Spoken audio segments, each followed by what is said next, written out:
अगर आप भी चाहते हैं कि आपन म्यूजिक के वीडियो सबसे पहले आप तक पहुंचे, तो लाल बटन को दबाकर चैनल को सब्सक्राइब जरूर कर ले और साथ में बेल आइकन को दबाना ना भूलें।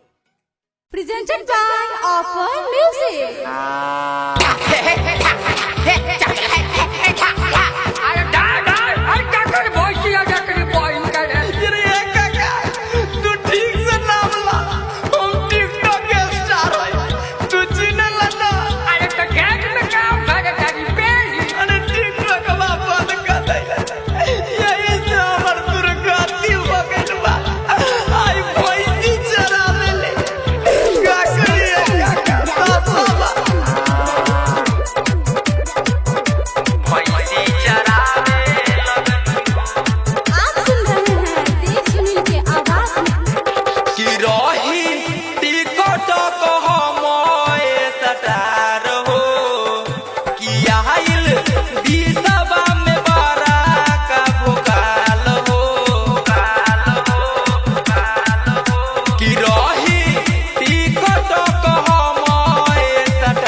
भैंसी चरावे लगनी हो, घास भूसा काटे लगनी हो, हमर काका हो भैंसी चरावे लगनी हो।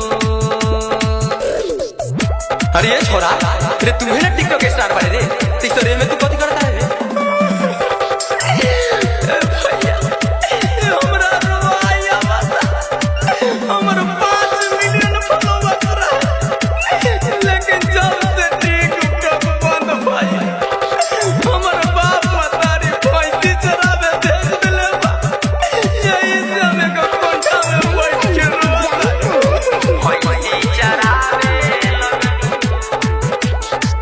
एक नहीं तू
भैंसी चरावे लगनी हो घास भूसा का